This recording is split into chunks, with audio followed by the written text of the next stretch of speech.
Hey, good morning. Episode 247 of Odd Musings. We're live. We are live indeed. Did it What's freeze going up or did it freeze up on my end? I'm fine on my end right now. Oh, it's like all of a sudden the intro just stopped. Like it was like paused or something. I'm like, what's going on? Oh, I've had that happen on my end a couple times. It's just, Yeah. I think it's just our internets, Yeah. So it's Russia's trying to stop us. Yep, they don't want us getting the truth out there. Well, I mean, if you've been paying attention, evidently the truth is now allowed. Did you see the Saturday Night Live sketch? No, I didn't because I don't watch them. They are now making fun of people who believe mask mandates work, and they're mocking them in a way that they are actually making fun of them.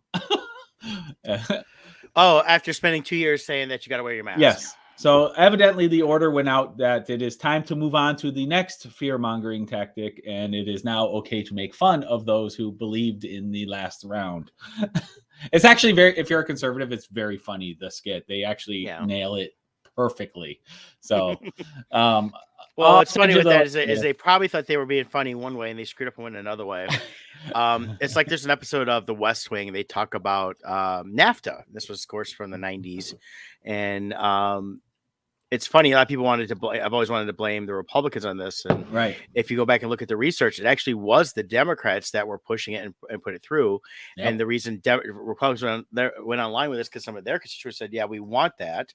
So, and they did an episode on that and it went and showed that, well, it was their fault as a Democratic thing. They pushed something similar through and they followed the playbook along as it originally happened. And it really was, the Democrats that had introduced it, wrote it, and put it out there. Well, and Clinton was president who signed it in law. Oh, yeah, made a big deal. Which is funny because then when Hillary ran, she ran against NAFTA. Yeah. It's like, wait a minute. Yeah. And we all know you told Bill what to do. Yeah, well, NAFTA was never anything I thought was a good thing for because it was taken away from our hardworking factory workers here in Michigan that I knew of. So. Oh yeah, definitely. So but hey, we're moving on. We're gonna spiral as a country. Yeah, we're gonna talk Batman. Yeah, so we're gonna go to fun topics instead of just don't drive anywhere. It'll cost you $8,000 to fill up your tank, and But we're gonna be talking all things Batman after we'll have initial talk first of other topics, small topics. But I'm excited for this. So just for full disclosure, Brett, you have not seen the new Batman yet. You had a really busy week. Yeah, I just I did a show we can talk about here in a bit, and I do our ad reads and things like that. But it was I just haven't had much time, and then I had yesterday off. Yesterday was my catch-up day. Today's technically a day off from shift.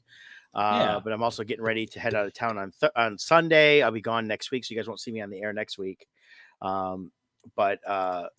It's a busy. This last 5-6 weeks have been just really busy, getting things done through our Bardstone for doing appearances for shows, as we're promoting everything we've got going on. A lot of great stuff. We'll talk about the Kickstarter here in a bit.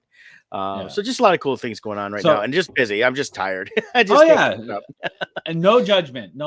Yeah. But the reason I bring that up is if any of you are watching, we are doing no spoilers on the Batman today. I will give a spoiler-free review. And I'll give when we get to the topic of the different Batmans. I'll only do spoiler-free references to the new Batman. Next week we'll talk about the full Batman. Well, not next week. Since I won't be on. No, go ahead. Do it next week. I'll bring somebody on and we'll talk the Batman. Because whether I have seen it or not by then doesn't matter. You can definitely talk about it, and I probably, if I don't get a chance to see it before then, I probably won't see it any time soon. So I'll see it when I can see it. So. In that, but let's kick us off here. So we've got all right, Loringer Family Chiropractic Center PC, located in Belleville, Michigan and Dexter, Michigan. And they take great pride in providing the finest chiropractic care to each and every patient, offering on-site digital x-rays, massage therapy, orthotics by foot levelers, young living essential oils, aromatherapy, foot line vitamins, all in a family-oriented environment. Give a call, 734-697-4244. Visit them online at largerfamilychiropractic.com. We have a link, of course, at Odd Musings for you guys. And right here at the Facebook page, it's at Larger Family Chiro. Look, they even have a map where you can find them in Belleville. Nice and easy to click and find them there. So what is a map? And here's all our notifications of people that are liking our posts today and stuff like that. So hopefully we're enjoying watching us. That it says they'll be opening soon here, but it says 9 a.m. to 1 p.m. So I'm not sure what time zone my computer's on right now. So, but definitely check it out. I was there yesterday. After a hard week and a physical toll it takes on my body, I definitely need adjustment. I'll miss them next week because of being out of town. But it's something that you don't have to go every week. I choose to go every week because it definitely helps me out with the issues I have. But I think chiropractic is one of the best things I've done to help with my healthness, wellness, everything. And so I definitely recommend you check that out if you're having some issues and not just back pain. So For sure, they do a wonderful job. yep. So and then Scott, Team Titans Real Estate. Now, before you get into this, Scott, did you watch the South Park episode I told you about? Not yet. I am going to for sure this week. It just okay. I'll give an update on Emily and everything in a moment. According to South Park, you're doing it all wrong. Am I? Yes. You need to change. You need to fix your photos. You'll understand when you watch it. Is there photoshopping involved to make the houses look better? Oh no. When you watch it, you'll understand. Okay, I will definitely. I am looking forward to it. I haven't seen South Park in so long. I really liked it in the early years, and for me, to be honest, it kind of got old. Yeah. I pop it on once in a while, and on HBO Max, when a new one airs, it pops up on HBO Max. I was like, okay, I'll watch a couple of these, and I popped it on last night right after we had talked. I was like, and I seen that, I was like, let's see what this one is. I'm trying to find something to watch. I just want a little something on, and it started off with as realtors. I was like, oh my god, so, God I will definitely, I will definitely look into that. Maybe I can draw up a South Park version of me and Jill, and to do something graphic. After you see the episode, you should do it exactly the way that it's done in there. Yeah. Well, whether you're buying a home in South Park or in the Macomb, Oakland, Wayne County areas, or anywhere in the country, to be honest, because we can help you find those quality agents who are in other parts of the world and hook you up with them. But no matter what your needs are real estate wise, Team Titans is the choice for you. We really do put relationships first. It's easy to say it, but much harder to do it. And we do it. One example, we just recently had a client, random chance meeting, but they were going through a certain situation, and Jill and I, we were able to connect with them on a personal level. We weren't even talking to them about real estate. But through the discussion and seeing how we could help them just in life in general, came to find out they were actually in need of a realtor. So we were able to tell them we actually were realtors, and their house, we're going to be helping them with a transaction that'll be coming soon here. So we really do care. We don't make it about the sale. We make it about you. And if, obviously if you do need a realtor to sell your home, we would like to be your choice, but it really is about the relationship. So that's what we do. And I would just want to say, I've been saying for weeks, we're building up. Spring is coming. You want to get your house. If you have a house to list, waiting a couple weeks can make a big difference in what you get. And the phone calls this last week, we've seen a huge uptick in the number of phone calls coming in. We've seen a big increase in the number of houses we're seeing available online. So, you're still ahead of the curve if you can do something now. But waiting longer will adversely affect you. Last thing I want to talk about is REOs. Those are foreclosures, things like that. There was a moratorium on them, if people remember, and towards the end of last year, that was lifted. However, it takes time for them to process the volume that they had. Those are going to start coming out. They're not going to release them as a giant lump sum like they did back in 2009 and flood the market. So the good news is it should not crash the market prices. However, what will happen is it should relieve some of the pressure. It should relieve the massive bidding wars and things like that, which as a buyer, that's good news. But as a seller, that means less money for you. So talk to us, give us a call. We can help you with the timing of your sale and your purchase to try to maximize things with you, give you the best advice possible for you to decide how you want to go about things. So give us a call. 586-232-5144 is our Team Titans hotline. You can go to our website, as you see here, teamtitansofrealestate.com, and we'll take good care of you. Excellent. I just shared links to the Kickstarter we're going to be talking about. So great. I split it up a little bit, but it'll work. So we're getting into that. Yeah, I've noticed some changes have happened this last week. One is we had better weather, and all of a sudden it's like boom, people are going to list their houses. It's And amazing how fast people think about real estate once the sun comes out. yeah. It's like a switch goes off, and people just are like, "Oh, time to move." It's like click spring. I feel like a new house. Yeah. Well, I think part of it is we've been trapped. People in southern states, they have nice weather most of the year. Hmm. They're not so trapped in their houses like we are. I mean, even like nutrition wise, we've talked about this in the past. You know, Michiganders, we are at like poverty level countries when it comes to our vitamin D levels because we are in the house so much during the winter and getting zero sunlight. We are really malnourished when it comes to certain vitamins like vitamin D. We got to get out more, and when the sun finally comes out, for Floridians in those states, here 45 degrees, it's no jacket and shorts when it first starts breaking, because they're like, oh my god, and freedom, and they start, and I think people are just sick of their houses at that point. so they start thinking about moving. So but yeah, it's a cyclical nature, seasonal nature to real estate. Oh yeah. But if you're definitely vitamin D deficiency, get some vitamins. If you need a link to some, hit one of us up. We both actually have separate side businesses that we don't actually promote too much, but we can get you some good vitamins. Definitely. I do what's called Shackley, and it's a really high quality product. And you do Amway. Yeah, and the Nutrilite, and they also they're actually launching next month. I just saw today in their Nutrilite stuff, officially certified organic products within their Nutrilite. Yeah, so both of us do these products. Stuff, and like Brett says, we don't make it about that, but when people ask, we tell them. And both companies do. They really put the quality into their product. And the only thing I'll say about it is this: a lot of times people buy based on how cheap something is. They go to Costco and get the massive one of 8,000 pills for $20. There's a reason why it's that way. There's a lot of fillers in there and other. That's one of the guys I used to hear talk at when I used to attend the meetings was he called them bowl ringers. They are. Basically, most of that is just chemical stuff that's going right through your system and not giving you any real benefit. I can tell you this with mine, and I'm sure with Shackley, because the top companies that are in this multi-level that actually do care about their products put out a solid product, and it's less filler than you're gonna get anywhere else, and good high quality. And most of the stuff you read about in different magazines, they don't look at the multi-level marketing because it is multi-level marketing. But Shackley's been around for decades. Amway's been around for decades. Yeah, they're not shot in the pants. And you could talk about like, oh well, that's because they're using people or whatever else because of multi-level. It's a pyramid scheme. It's not, because they're required to actually make legitimate sales to actually qualify for bonuses. So yeah, it's legitimate products. There's longevity. They have actual science behind it and studies behind it.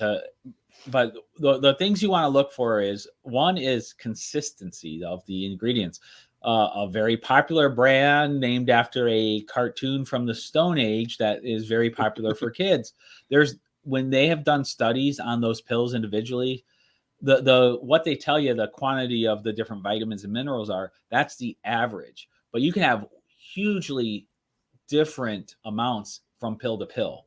Yeah. And there's no consistency, which some vitamins, there's, not to get deep in it, you got fat soluble and water soluble.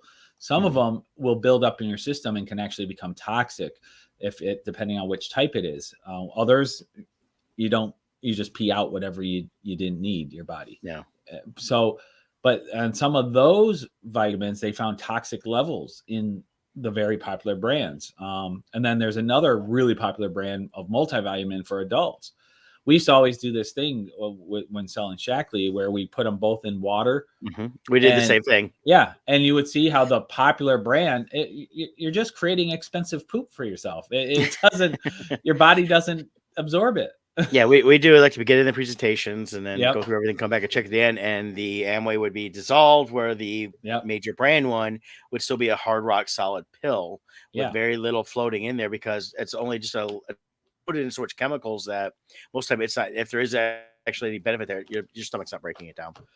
Right. So, it's just passing through as a solid and passing out as a solid. And meanwhile, your body absorbed nothing. So if you really care about your nutrition, contact Brett, contact me, whoever. We're not trying to make money on this. We just talk about it when people actually care about their health. So yeah, I haven't promoted the business in years, but I really care about I like the products. Products are good. We use them in our house and on a regular basis. And if I was Same actually here. trying to promote it here, that's all you'd see on the screens here is whatever we're doing like that. So, in fact, you want to support us? Let's talk about the Kickstarter.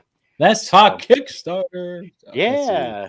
I'll Do you share have it. the page up? Okay. I got it. Let me just grab it and say. For some reason, I clicked out the page for some reason. That's okay. So, but yeah, we're at a good clip on this. You decided to launch a little early. Yeah, I was it was rainy weather. I was bored. And then I was getting ready to promote it, is what I was doing, the pre-launch page. And I'm like, if I'm gonna put all this energy in it, promoting the pre-launch, why don't I just launch it since it's already? Yeah. So we had a great start. It's only been up for 2 days now, and we already are fully funded. 1,000 was the minimum goal. We already unlocked the first stretch goal, which was a Bardstone sticker, and we got a number of other stretch goals that we'll be unlocking. But so go check it out. It's the Frankenstein novel by Mary Shelley. And here, I'll just, what I'll do? I'll hit play on the video. There you go. Hello, my name is Scott Zambelli, and I'm with Bardstone Publishing. Welcome to our Kickstarter for Mary Shelley's Frankenstein, or the Modern Prometheus. Written in 1818, this book is a combination of Gothic horror story and science fiction. Many of us think we know the tale of the young Victor Frankenstein and his creation, which we've come to know as Frankenstein's monster. But you may be surprised to find out the written story is much different than what we know through pop culture, which is why we at Bardstone Publishing wanted to incorporate these classic characters into our Crimson Shadow series, utilizing these classic tales unchanged as our origin stories, where our stories is merely the continuation of the stories, taking these characters' path further for you to read and enjoy.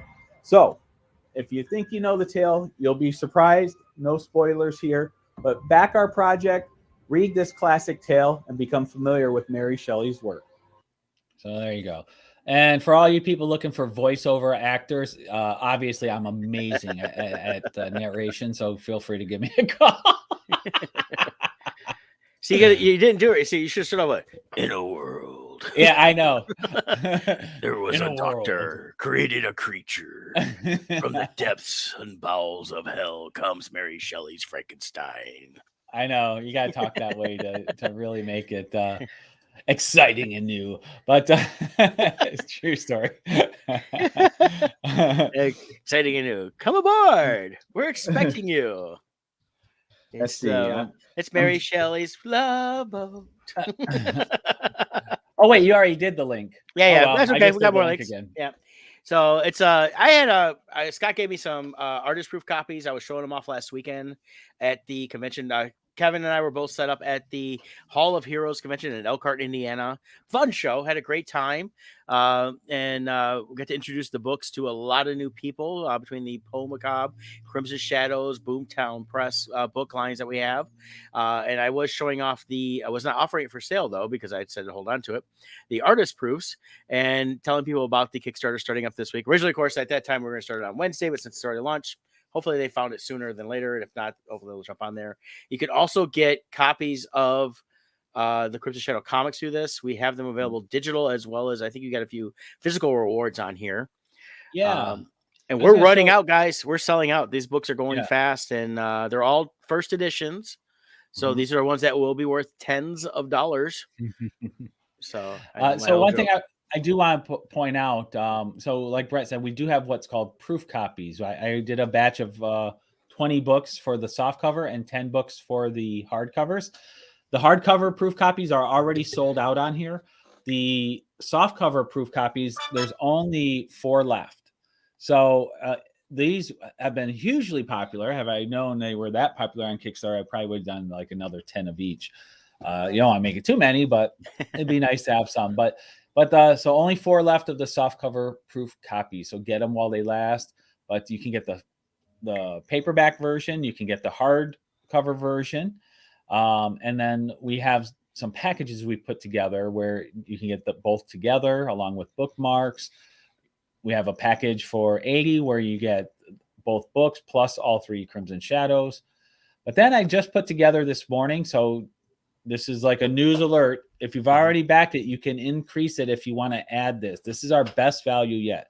It would cost $158 to buy these individually. Selling it for $120. It's that pack with all of those and the comics. But also, I'm going to do 6 4x6 metal prints printed on the white metal to really make the black ink pop. And of these 6 scenes from within the book. Mm-hmm. So I've added that now to the mix. They will also be available as rewards. So I'm currently updating it. I've got the set of 6 on there. If you buy only these 6 and you don't do it as the big package, it's like getting one free. You get them for $50 for the set, or individually $10. And then last but not least, I have my mega 20. It used to be 20 metal prints. We're now up to 26 with these. Get all 26 for $180. So if you want to buy the giant pack, that's like eight of them are free. So that's pretty cool. So I'm updating those as as soon as we get off the air, I'll update that package to reflect that. So there's you go. Yeah. But, and it's cool. I've been inking or lettering the story. Kevin's been inking the story. Scott's illustrating it. Cheryl Lehman does a great job on the flats, and then Scott does just a touch up on the colors because she does such a great job. And but just a great story. Really enjoy pitching it to people, and want to see everybody kind of check it out because it's a lot of fun. Yeah. So we'll do one more review at the end here. We got Mr. Minor there in the house. Yeah. Woohoo! Yeah, we had a great time over the weekend. Got a chance to see Dominic Reggio. He was down in the Fort Wayne area at the hockey game promoting his comic series. I hadn't seen Dom in 2 years, so it was great to catch up with him for a little bit on Saturday night after we all got back from our respective appearances. And that he seems to be doing good. So a lot of great stuff within the Bardstone family, we'll call it. Is in and out of our actual Bardstone people because Dom is part of the kind of group that we deal with a lot on different things. So I know I miss seeing him every week. Yeah, he's been doing good. He's doing that keto, so he's like trimmed down. He wasn't even fat before, but man, he's really trimmed down. I know. He gets me mad. So it was Hall of Heroes you were at this weekend, right? Yeah. It was fun. I had not done that show before. Kevin has done it, and great crowd.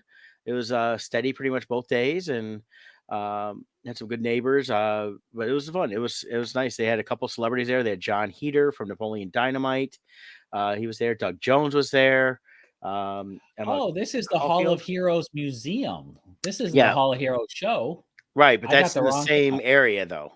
Yeah. So do they? So I don't know if that. Yeah, it's like Hall of Heroes Comic-Con. Yeah, I didn't realize there was a superhero museum. Yeah, did you happen to get to go there? Did not. So it'd be interesting to check that out sometime.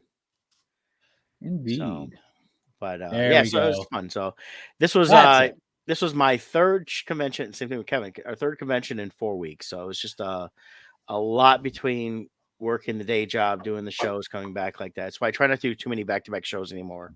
Especially since we haven't done them in so long. It's like we're not used to that level of travel. Yeah.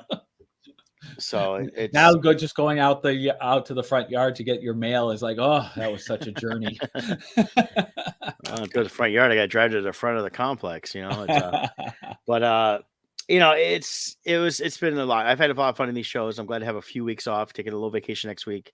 And then I'll have a couple more weeks before we have to do Indiana Comic-Con. But it was a good time. It was a good show.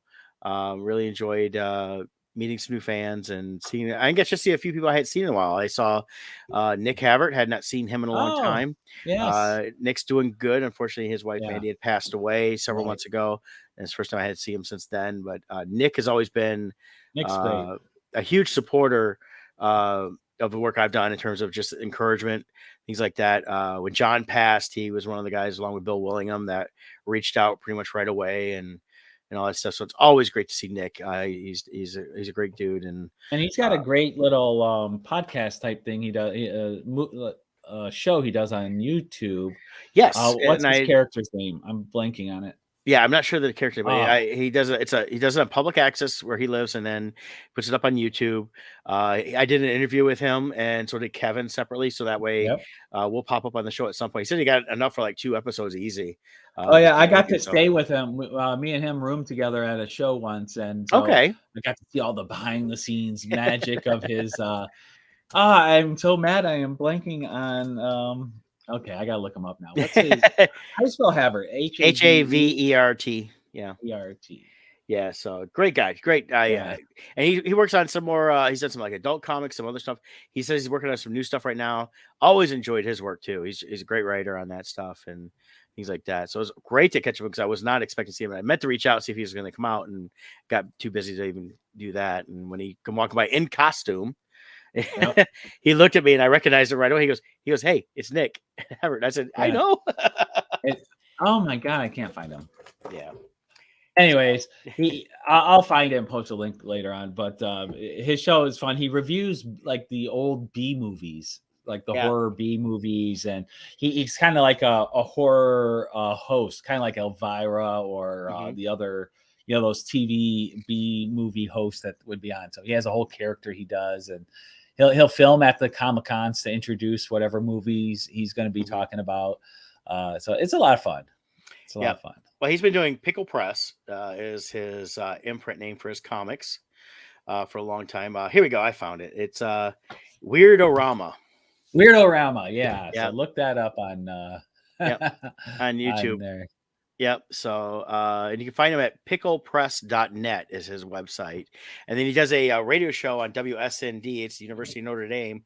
He does that late nights a couple times a month. He's a part-time DJ there.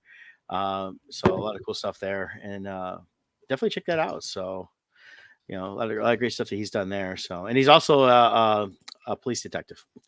Yeah, that.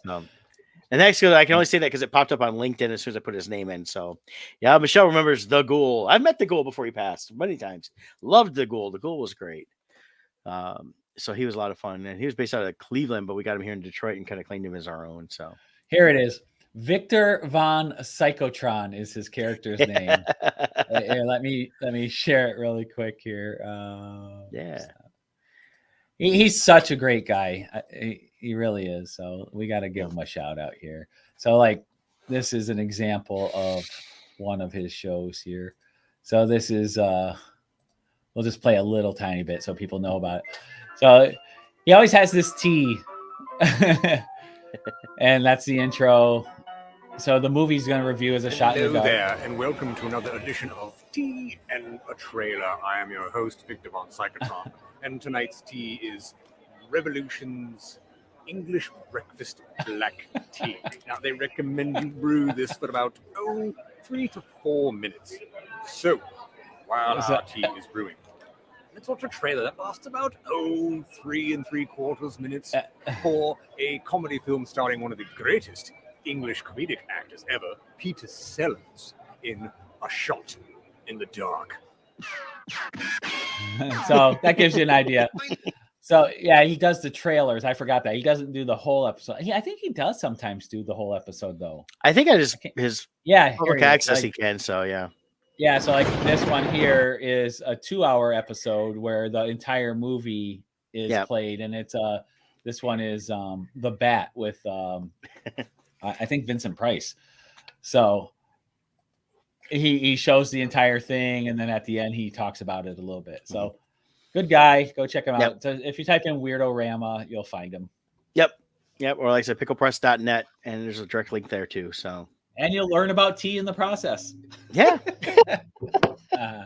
That's great stuff. It is. So, yeah. So, why don't you go ahead? We're going to talk some Batman, and you saw the Batman. I haven't had a chance to see it yet. I'm hoping to see it eventually, but worst case scenario, it's going to hit HBO Max on April 18th, I heard. So, yeah. So, let's see here. Let's find the Batman. We'll go to the official movie site here, and then I'll pull it up. Hopefully, there's no giant sound that's about to play. I will prep myself. Yeah. The official movie site, which seems to be all. This is their official movie site, but they have all listings. Interesting. So you can by going to thebatman.com, it gives you movie sites. I just wanted a picture of the poster to put up. So, anyways, there you have it. Yeah. So like I said, spoiler-free review. Overall, I enjoyed it. It was better than I was expecting. With DC, that they tend to view, dark and gritty as being just emotionally depressing. And it's like, we'll get even more depressed than before. This has a dark tone throughout the whole thing, but it was still enjoyable. It was nice to see Batman more as a detective.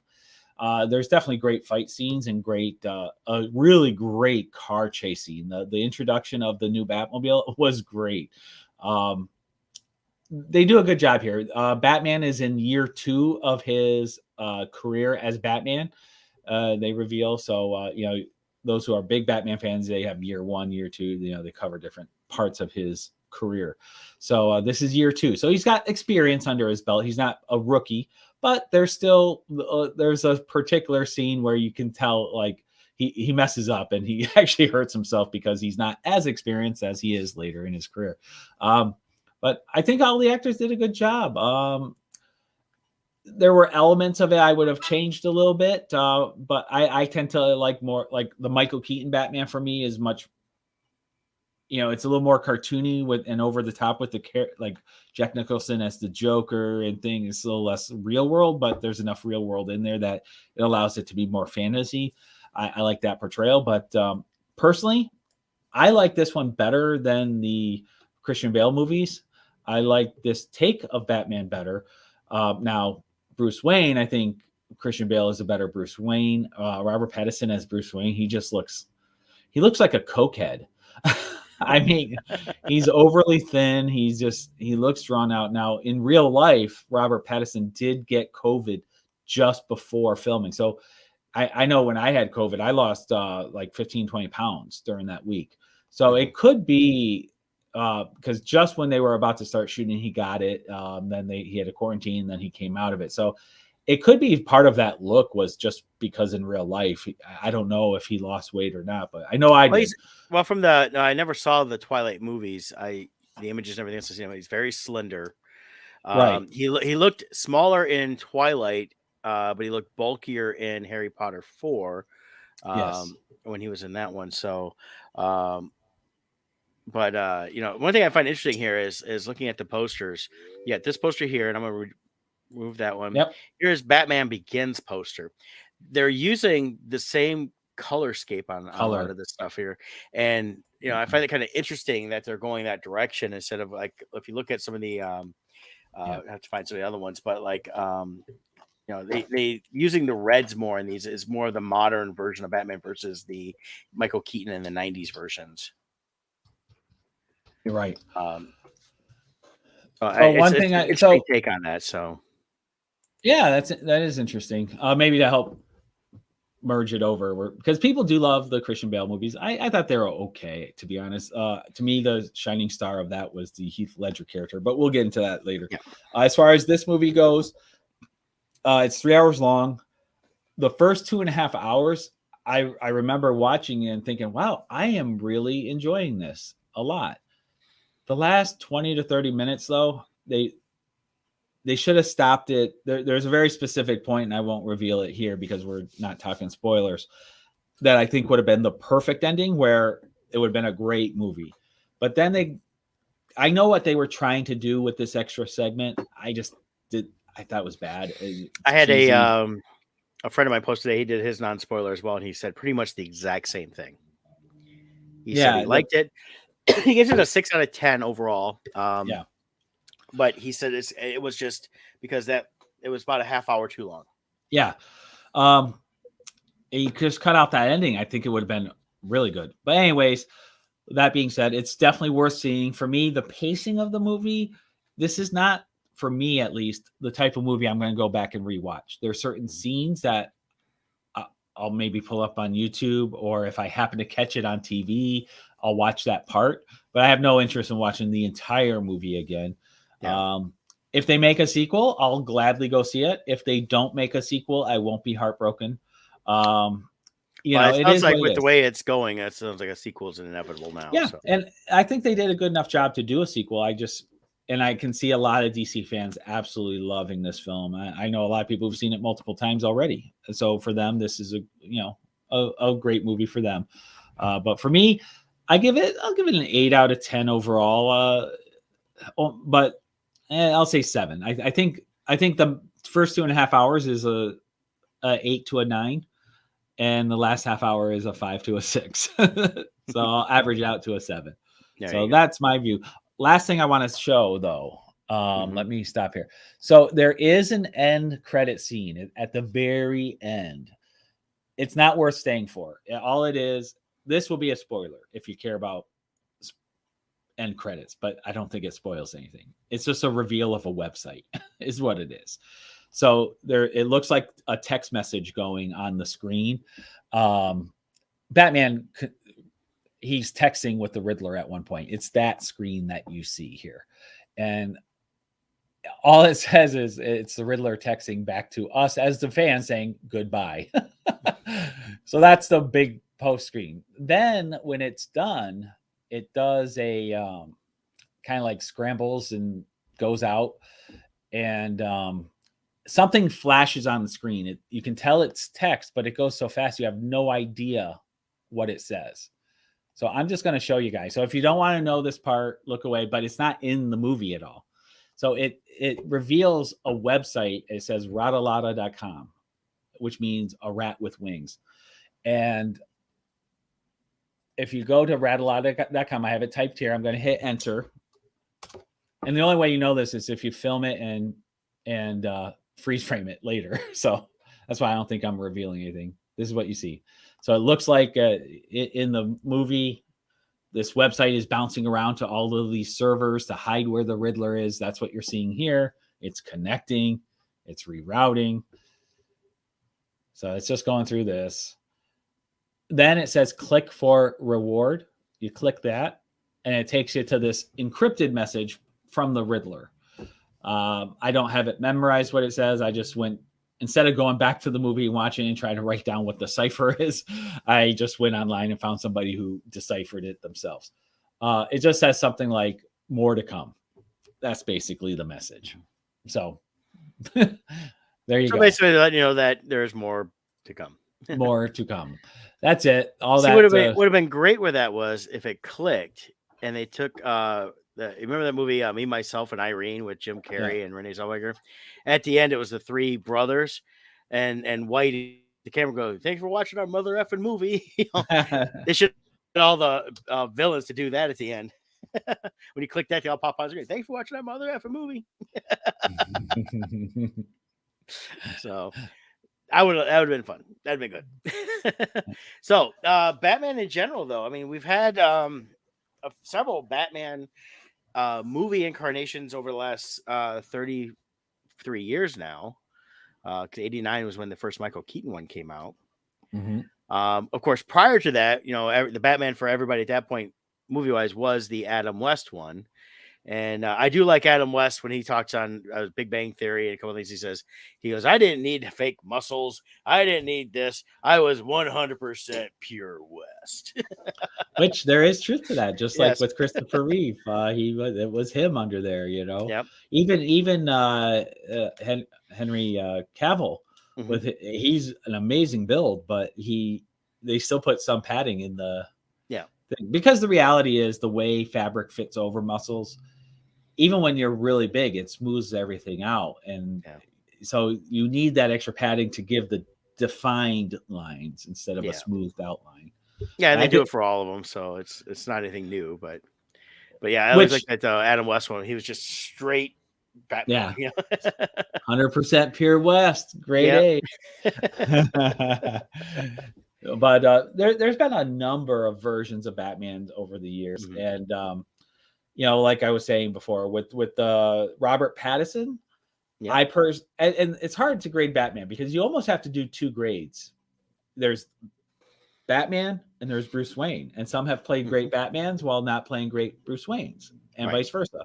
Even with Peter Parker and Spider-Man, a lot of times people will rate the different people based on how they are as Peter Parker, how they are as Spider-Man. So with Robert Pattinson, I will say he was a better Batman than I was expecting. I'm not a fan of the Christian Bale Batman, so I think he's better than that. But I'll take Michael Keaton any day over him. I like Adam West. He's awesome as Batman.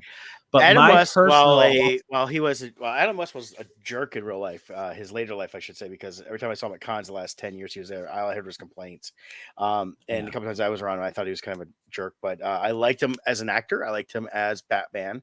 Michael Keaton, I think Michael Keaton hit it just right. He came into the role, and what he did right was, coming off of Beetlejuice, and of course both being Tim Burton movies, people were thinking, oh, he's going to make a comedy version. He's going to try to be this over the top because he's known as more as a comedian. He came in and played it straight, and as straight as he could play it. And he get brought it. Yeah, he was an older Bruce Wayne, so he would have been in his 30s. He was already an established Batman at this point. He had all the toys, as the Joker liked to point out, was where you get all these wonderful toys. But definitely Michael Keaton hit both on the nail there, though. So. Nope, you're back. Okay. Yeah, Scott, are you still there? Keaton Okay, did great. I think what people forget with the Michael Keaton version. There you are. You froze up, so I just started talking. Yeah. Are you able to hear me? Yeah, I think it's on your end. You there? There you are. I'm here. Is it? Okay. Yeah. So, what people forget with the Michael Keaton version is, if you take out the 1989 Batman, a lot of these superhero movies for both Marvel and DC might not have happened. It was there. Superhero movies kind of had a dark period because people associate with the campiness of the Adam West era, and to turn it into a serious take and having that rubber suit with the muscles in it, that was brand new for us as fans. Like, we never really saw that level on there, so it really broke a lot of ground, I think, and paved the way for future movies. Yes. When it was coming out, it definitely was the make or break of the superhero movies. And I think, Scott, your internet's going to kind of, mine's not getting anything on mine end. Yeah. So it's, that when that came out, it was right after, Batman had gone through a change in the comics too. Frank Miller's version had come out. So we saw this grittier, edgier, Batman after spending a few decades with a campier version because of the 60s Batman being so popular. They took that Batman and actually Adam West and Burt Ward were in the Scooby-Doo movie stuff they did in the early 70s. They created the Super Friends. Super Friends, you could say, the Adam West Batman, and that continued on through the early 80s. In the comics, it started changing. It got more grittier, got more of the detective stuff, got a lot more harsher in terms of comparing it. But then when Michael Keaton came out, it relaunched Batman as the Dark Knight aspect of Batman more, while still keeping it somewhat family friendly. They didn't get too dark with it.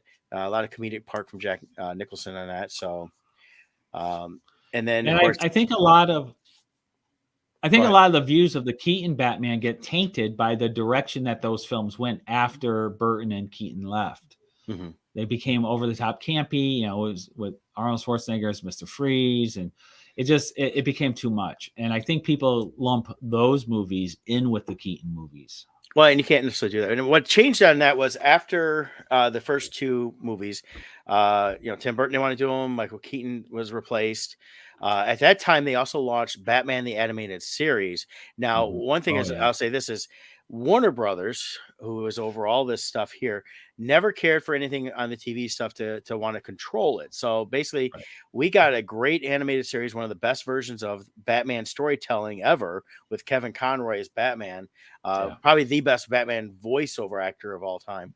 And that because of the fact that they weren't overseeing it, what happened after the Tim Burton is the studio people came in and wanted to control, and their idea was it has to be more villains. We want tons more villains. Instead of having a good story, they didn't care. Yeah.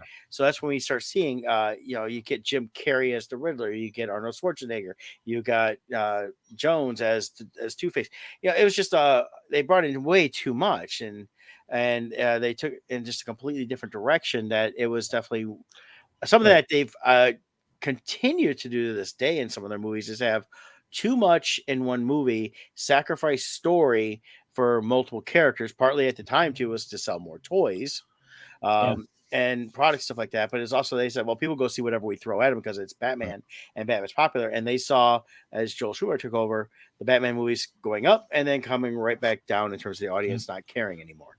Even with the Christian Bale movies, Mhm. it was more Batman keeps getting put in more as a prop, and it becomes more about the villain. Yep. And that is one thing I did like about the new Batman movie is Batman is the star. It's not the villain. The villain, they did a good job with the Riddler. I would have changed the look of him.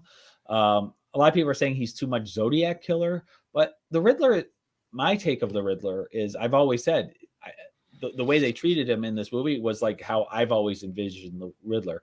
Mhm. But I just would have changed the look a little bit. And when I can do the spoiler review next week, I'll get into I don't want to spoil anything, but anyways, but I thought they did a good job, but they made it about Batman, which they don't really do in the Batman movies. Well, and that's where the thing was that's why Keaton left. The Keaton Batmans were more Batman, but they were adding more stuff in. The second one, they introduced Catwoman, they introduced Penguin. And they've spent a lot of time with DeVito on that and his storyline more than anything. And then because again, creative control is like they were going too much. Look at what they've done since then. Now, I personally, with the Nolan ones, I liked them. I mean, the first Batman Begins really was a true Batman origin, which we had not had on film. So we got to see him as an adult going on his quest to figure out the world and train. The Dark Knight with Heath Ledger. Heath Ledger was a focus, and we had a lot more of him than we did of Bruce Wayne Batman, but we had a fair amount of that as well. The thing with that one was that, according to everything I read before with Nolan, is the Dark Knight was actually the beginning of the true trilogy. The Batman Begins we kind of kept separate. And if Heath Ledger hadn't died, I think we would have had two more movies that would have showcased a Batman character that would have been good, as well as other villains that would have built up to this grand movie with the return of the Joker. The last one he did, I don't count that at all because that one was completely run by the studio.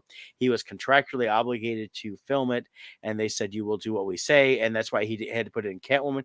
Didn't want Catwoman. He had to put in Robin, though we changed it. So I think it was a big slap in the face to them.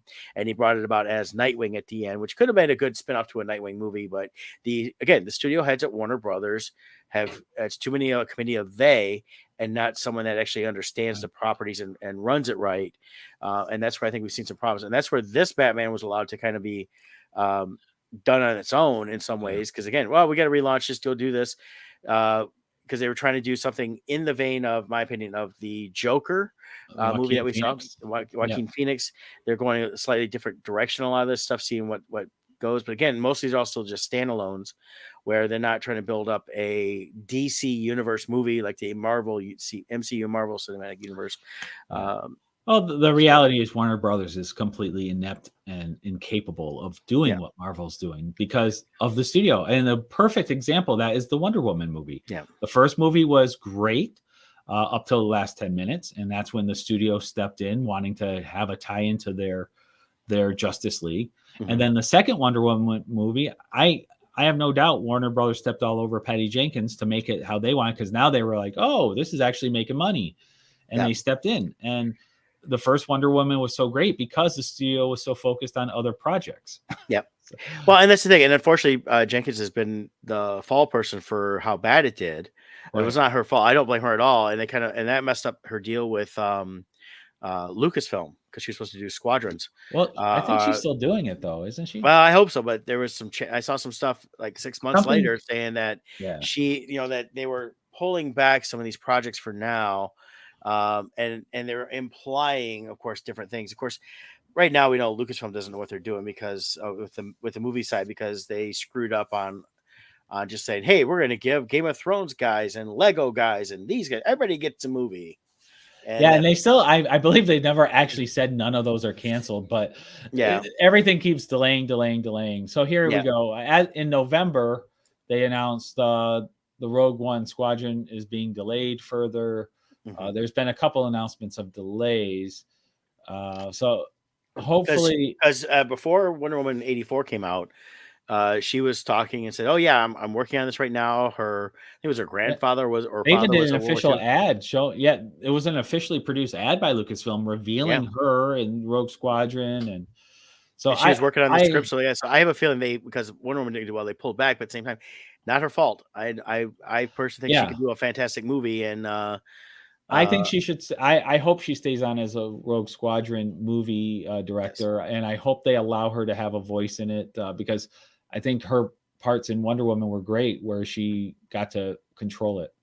So yeah, we'll see. she is a fantastic storyteller, and when other people are involved that want to manipulate it, that's where she's the problem. And that's why we had a problem with the Batman when we had the Val Kilmer Batman, which I liked Val Kilmer. I thought he was fine, especially as Bruce Wayne. George Clooney was always just okay. I didn't really care for him as the Batman in that one. So here's what's interesting. IMDb put together a list of all actors and voice actors. They have George Clooney as number 1, which I don't know anyone who says George Clooney is number 1. No, that's not based on. They're so fun. The problem, with the design was Val Kilmer was fine. Val Kilmer as 3. Yeah, Val Kilmer was fine. Michael Keaton, in terms of the movie side, Michael Keaton number 1. Overall, I think top would be Michael Keaton / Adam West. I think they both brought a lot of great things to that. In terms of continuing on, I'd actually put Affleck above Kilmer and Clooney. I personally put Affleck above Bale too, to be honest.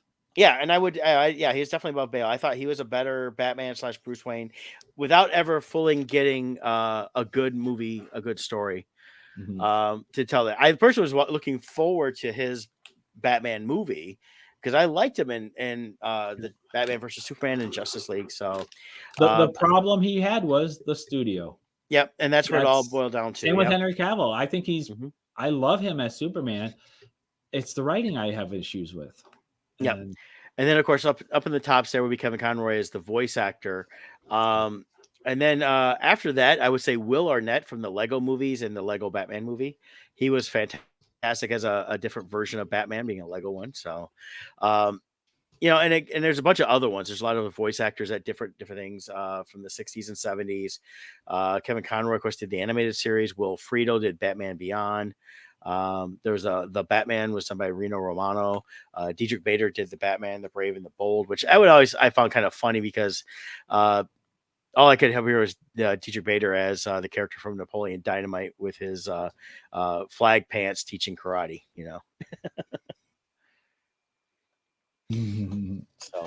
So there's different ways of portraying Batman and things like that, but I've just got to say, here, let me get to this. There is no better version for me of Batman than what I'm about to put up on the screen. The suspense. The Arkham Asylum games. Yes. If you get a chance, go on YouTube. You can watch. They do edits of the entire game from beginning to end with the gameplay and all of the cinematic trailer or portions in it and stuff. The story is phenomenal. The entire story arc is so well done. The writing is so well done. The visuals of how they portrayed the Gotham world. I think they strike the perfect blend of reality and fantasy to create this world. And I personally would love to see them treat the entire DC universe movies in this fashion with this style of animation and stuff. It's just so amazing. And to Brett's point earlier about Warner Brothers, the reason why this game and the story is so awesome is because Warner Brothers doesn't care about the game. So they stayed out of it. And Rocksteady got to do what they wanted. And it was phenomenal. They truly captured what Batman is in a great story. I played the first game, and the first game was phenomenal. That was the Arkham Asylum. And then there's was it City of Arkham, I think it is, or and then they had Arkham Knight and Arkham Origins. The first two, in my opinion, were really good. The other ones, they were doing different things with them, so they weren't the same type of game. So I'm not sure what's going on. But I'm actually tempted to go back and want to replay these games. And the main thing with this one here is when the first one came out, one is you got the Harley Quinn character.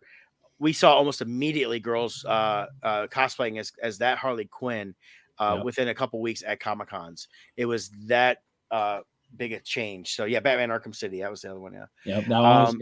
The Joker in this, the way he was done, I saw so many cosplayers back then cosplay that. We still see that one. The only thing it changed once the Margot Robbie Harley Quinn came out, then the girls all switched over from the Arkham one to the Margot Robbie, and still see the Arkham once in a while, but she had a whole different look that was not used to from the comics and the current TV So- shows. This is interesting. I didn't realize they did a Suicide Squad game by Rocksteady. I would actually be interested in looking this up because I loved how they treated their characters in the Arkham series. Yeah, and it looks like you're going with the one from the James Gunn one. Yeah, and just with So- their stylized take of those same characters. Yep. But it looks great. But yeah, I would say that's the thing is there's been people claiming for years if they would actually just treat it seriously and not try to change it, but they could actually recreate those games as a movie, Oh, and God, people it'd be would so flock good. to see it because the storyline was great. And I mean, there's change you got to make from the game to the cinematics, Yeah. stuff like that. There's dramatic stuff that they'd have to add stuff outside of Arkham prior more and build that up a little more, but and things like that. But it would definitely be the setting and the basics of it would definitely be a great way to go around. So, with that said, though, I do wonder with this current Batman, there is an element of the storyline that is revealed. I do wonder if the future movies are going to go that route. That's all. And maybe that's what they're doing. Maybe they're like, okay, we want to do this to lead into other stuff, and they wanted more cinematic buildup. And we'll see. I mean, it'd be interesting to see on that. So I'm curious myself because I've read some stuff online. What little bit I've read is hinting at some Arkham stuff. Going forward. So we'll see. There's an Easter egg that pops up. It's so funny. If you're a fan of the Adam West Batman, there is an Easter egg in Wayne Manor that you will get very excited about. I'll just say what it is to look for. The statue bust that they have that they use to go down the bat pole. Yeah. That statue is in Wayne Manor. Okay, cool. Movie. And when I saw it, I'm like, oh. So I hope it'll be really cool if they ever reveal it actually opens and there's a switch. So we need to do a one of those memes with you. It'd be like, but you have to do the Leonardo DiCaprio. Like, oh, we can get you a cigarette at your org. Oh, yeah, that one. Or the one with the 3D picture, like, huh? Oh, exactly. Yeah, so there are so many actors, though.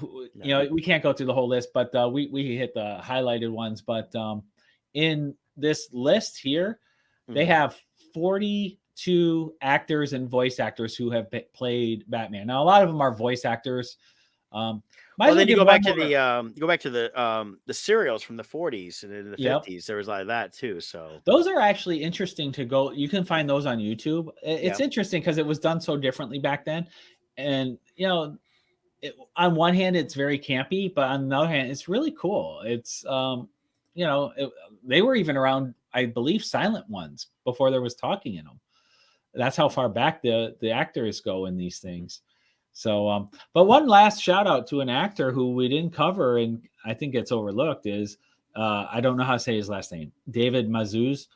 He plays young Bruce Wayne in the Gotham series. Oh, yeah. And, he's a child when it starts out, but he played the role for 5 years. And it was a really cool scene when, I can't remember what season, like season 3 or 4 or something, where he first puts on his initial bat suit that he hand makes. It was cool. And he does a good job playing a younger Bruce Wayne. Like there's a scene that gets played a lot online where he goes into this club and these bullies are kind of like talking down to him and stuff. So he sends this guy over to talk to one of the workers, and then he ended up buying the club and he kicked out the bullies. So, but I think he does a good job as a young Batman. It's hard to play those characters. Yeah, no, he did. In Gotham, I watched that series, and it's one I'll probably never go back and rewatch. I enjoyed it the initial run, but I liked him. I know he got a lot of criticism early on, but I was like, no, this is a young Bruce Wayne. They're going a slightly different take, and he was getting into where they originally said he'll never be Batman in this, and realistically he wasn't. Right. Towards the end, they kind of suited him up, kind of like they did with Smallville. He was never Superman until the last scene.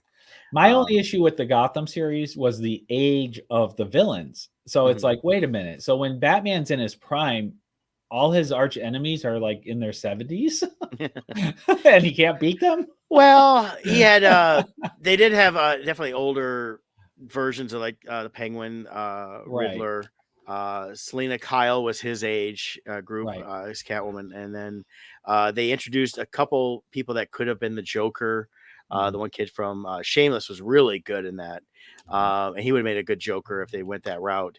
So I think it's just more of a just a time wise, it would have been but even like in this current Batman, without having seen it, they've made the Penguin older, and the Penguin has always been an older character. Yeah, Penguin isn't physical. Yeah, actually, and that's the last thing I'll say about this. Colin Farrell plays the Penguin in this. I think it's phenomenal how he plays him. It's really good. You don't recognize him at all. No, I saw the pictures. The makeup is definitely in the interview with him. When he first got the Penguin makeup on, he went out and went to places. No one recognized him. And when he came back on set, the director actually tried to have him kicked off set because he thought he was just some random guy who walked in. Didn't realize it was him. So I thought that was a interesting story. Makeup is phenomenal. It doesn't look like a fat suit. It doesn't look like makeup. I wouldn't know it's him. They're definitely doing better on a lot of that stuff. You can even see it with the trailer for the new show with Renee Zellweger. She's wearing a fat suit and makeup and that, and it looks like it's just a person. Right. So the makeup just makeup's always getting better, and they're just getting better and better all the time with allowing to create people. I mean, I just finished up the and then we'll probably sign off here in a minute. Here's the Pam and Tommy series just ended today, and the prosthetics they used for both of them blended in so well you think it was actually their bodies. Even the talking body part. Even the talking body part. Yep.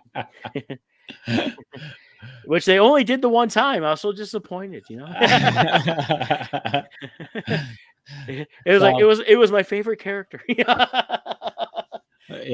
But yeah, that was the only way to finish up on Hulu and that. So Sebastian Stan is just a phenomenal actor, and I think that showcased him. Same thing with Lily James, and they're playing real people, and they really did a great job of making you forget they weren't playing fictional characters of real characters. You felt like they were actually those people. So, but last shout out for this before we sign off. Go check it out. We're doing well. We're funded. First stretch goal is unlocked. The stretch goals after, I don't think I showed. So we're going to be adding these vinyl stickers. They're done in black and white of our various characters. Illustrations done by Kevin Leinert on these ones.